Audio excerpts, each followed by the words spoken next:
Assalamualaikum warahmatullahi wabarakatuh. Shalom, Swastiastu, Namo Buddhaya, Salam Kebajikan. Saya Sultan Berdehawan, kelas 31 Fakultas Hukum Universitas Widya Mataram akan mereview jurnal yang diberikan tugas oleh Bapak Roni Lukai. Jurnal pertama yang akan saya review, harmonisasi kewenangan penanganan pandemi COVID-19 antara pemerintah pusat dan daerah. Di era seperti ini, penanganan COVID sangat dipentingkan karena yang kita ketahui virus atau wabah ini bukan hanya terjadi di Indonesia, melainkan seluruh dunia juga ikut merasakan. Untuk itu adanya harmonisasi kewenangan penanganan pandemi COVID-19 antara pemerintah pusat dan daerah. Namun nyatanya tumpang tindih kebijakan saat pandemi COVID-19 terlihat jelas tarik menarik kewenangan antara pemerintah pusat maupun daerah terpampang nyata. Contohnya saja dengan penerapan karantina wilayah dengan lockdown di beberapa wilayah. Ini sangat menggambarkan bahwa tidak adanya harmonisasi kewenangan penanganan pandemi COVID-19 antara setiap pemerintah daerah, apalagi ditambah lagi dengan penerapan PSBB di pemerintah pusat. Betapa bingungnya kami sebagai masyarakat. Setiap daerah sendiri punya kebijakan masing-masing. Memang setiap daerah memiliki otonominya sendiri, tapi menurut saya di masa pandemi seperti ini seharusnya pemerintah daerah dan pemerintah pusat menyepakati kebijakan karantina wilayah atau lockdown bahkan PSBB di seluruh wilayah Indonesia. Tujuannya tentu untuk kebaikan bersama, supaya tidak ada juga masyarakat yang menyepelekan daerah tersebut sebab adanya kebijakan yang berbeda. Selain hal di atas, kita pun sebagai masyarakat harus mematuhi semua kebijakan yang sudah dibuat oleh kepala daerah. Tentu hal tersebut bertujuan untuk mengurangi angka positif bahkan meninggal atas virus COVID-19 dan yang terpenting untuk kesehatan. Jurnal kedua, kinerja pembangunan pemerintah daerah Kabupaten Pekalongan. Kabupaten Pekalongan adalah salah satu daerah otonom yang termasuk wilayah Provinsi Jawa Tengah yang secara geografis mempunyai bentuk memanjang dan utara ke selatan. Kabupaten Pekalongan menjadi kota yang strategis karena diliputi oleh Laut Jawa, Kabupaten Batang, Kabupaten Banjarnegara, bahkan Pemalang. Secara topografis ada 60% desa atau kelurahan, 20% berada di kawasan dataran tinggi. Kondisi demografisnya penurunan karena dilihat dari pertumbuhan penduduk yang tidak stabil. Contohnya saat tahun 2013 sebanyak 861, namun di tahun selanjutnya penduduk sebanyak 854 jiwa. Terlepas dari penurunannya pertumbuhan penduduk, kemiskinan di Kabupaten Pekalongan mengalami peningkatan, yaitu dengan menurunnya angka kemiskinan. Itu mungkin karena masyarakat dapat mengelola unggulan ke daerahnya dengan baik. Ini harus sangat diberi dukungan oleh pemerintah, karena ini juga bisa berpengaruh dengan pertumbuhan ekonomi di kabupaten. Inflasi yang mengalami kenaikan signifikan membuat para pejabat daerah bingung. Contohnya pada tahun 2014 akhir, yang dimana pemerintahan daerah menaikkan harga BBM demi melesat inflasi. Akibatnya daya beli masyarakat jadi rendah. Terlepas dari itu semua, dapat diperhatikan bahwa angka pengangguran terbuka di Kabupaten Pekalongan mengalami kenaikan karena mereka lebih memilih pengangguran terselubung yang justru di berbagai daerah atau setara jumlahnya lebih besar dari pengangguran internalnya yang menurut saya kurang rapi. Dari segi eksternalnya, sebaiknya pemerintah daerah memperlihatkan sektor wisata yang dimana membuat semua. Jurnal ketiga, konstitusionalitas pemerintah daerah dalam menetapkan kebijakan lockdown pada penanganan COVID-19. Semua yang berhubungan dengan politik di Indonesia tidak terlepas dari Undang-Undang Republik Indonesia tahun 1945. Di sini pemerintah juga harus memperhatikan aspek-aspek yang berhubungan dengan pemerintah pusat. Contohnya dalam penerapan lockdown, yang dimana pada dasarnya pemerintah pusat harus memperhatikan konstitusi dalam menetapkan kebijakan lockdown di daerahnya. Namun dalam penanganan wabah penyakit COVID-19, pelaksanaan pemerintah justru mengalami disparitas kebijakan antara pemerintah pusat dengan daerah. Perbedaan tersebut terjadi ketika beberapa daerah menetapkan opsi karantina wilayah atau lockdown. Hal itu tentu pemerintah pusat justru menerapkan PSBB di wilayahnya. Namun hal ini layak dipertanyakan. Mengapa demikian?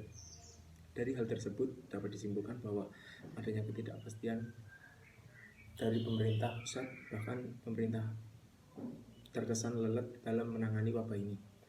Karena wabah ini sudah di depan mata, pikirnya seharusnya pemerintah harus cepat dan tanggap dalam membuat kebijakan yang serentak demi kedamaian bersama.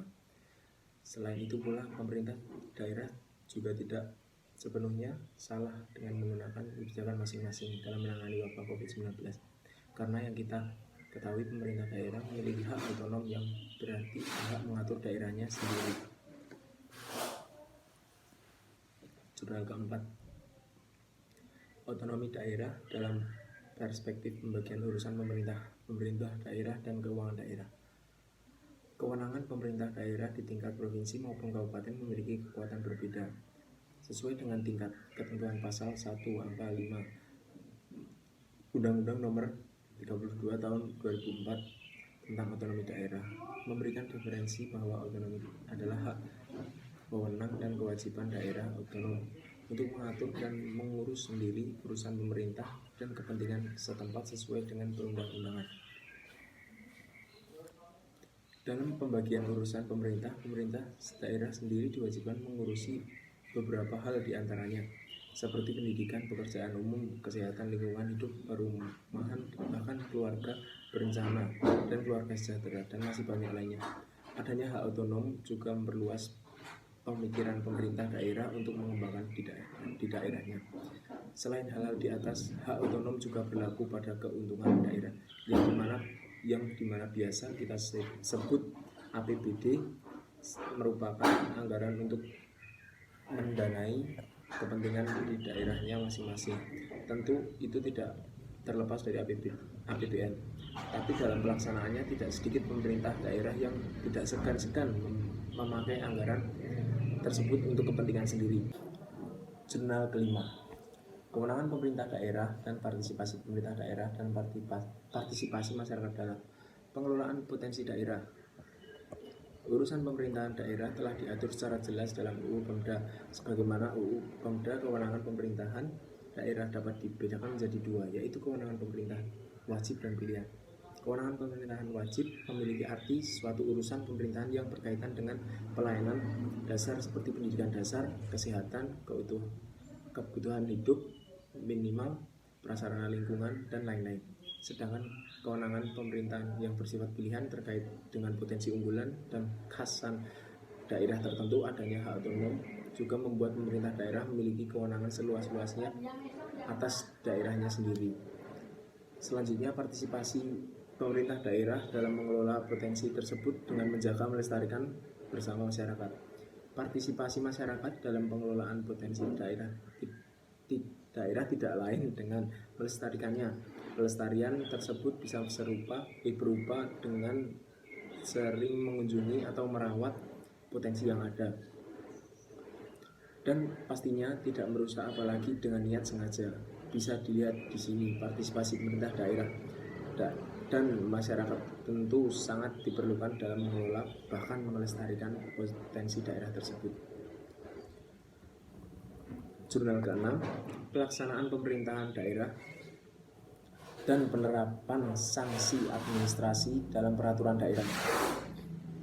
Penggunaan kekuasaan negara terhadap warga masyarakat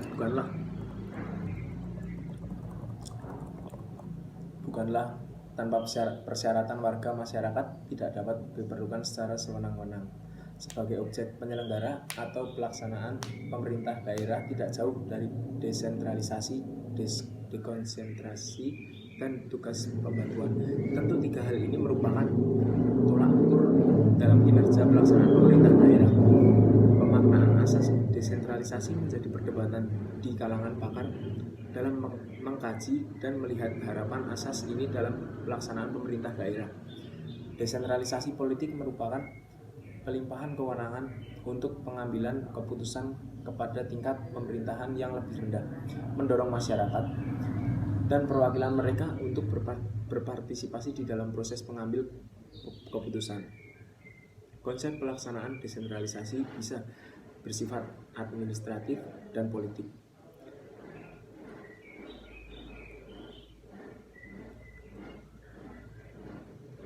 Keputusan dan kontrol tertentu terhadap sumber-sumber daya diberikan kepada pejabat regional dan lokal. Terakhir ada tugas pembantuan. Pada dasarnya, tugas pembantuan adalah tugas melaksanakan peraturan perundang-undangan tingkat lebih tinggi. Daerah terkait melaksanakan peraturan perundang-undangan, termasuk yang diperintahkan atau diminta dalam rangka tugas pembantuan.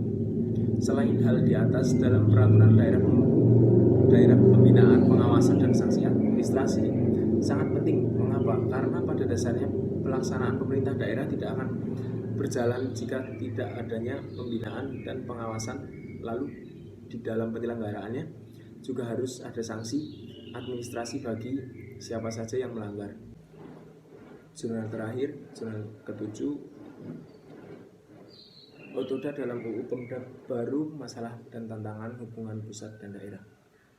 Sejak dimunculkannya otonomi daerah pada tahun 2001 sudah memperlihatkan bahwa kurangnya keharmonisan antara pemerintah dan pemerintah pusat. Maka diterapkannya UU Nomor 23 Tahun 2014 tentang hak otonom, yaitu kewenangan pemerintahan daerah. Dan tugas pembantuan dengan prinsip otonom seluas-luasnya sesuai dengan sistem negara kesatuan Republik Indonesia. Tentu ini diharapkan supaya adanya semangat Otoda di dalam tatanan pemerintah daerah. Problematik otonomi daerah yang dinilai masih banyak sehingga mengganggu pemerintah pusat membuat direvisinya pasal UU tentang Otoda. Selanjutnya, kurang harmonisnya antara pemerintah pusat dan pemerintah daerah semata-mata karena relasi yang kurang baik. Ini memungkinkan karena adanya desentralisasi dalam tatanan pemerintah pusat dan daerah. Mengapa begitu? Karena begitu mustahil jika satu negara mempunyai dua kebijakan seperti itu. Permasalahan serius ketidakharmonisan hubungan pusat dan daerah tidak cukup dijawab melalui perbaikan UU Pemda. Tapi lebih penting dari ini adalah politik dan political commitment dari para stakeholder Otoda untuk konsisten menjalankan amanah UU Pemda, khususnya pasal tentang Binwas dan penguatan gubernur sebagai wakil pemerintah pusat. Pemerintah pusat harus konsisten dalam menjalankan peraturan. Namun menurut saya relasi ini bisa dibetulkan kembali karena adanya peran ganda gubernur. Terima kasih review dari saya. Mohon maaf jika banyak kurang salah kata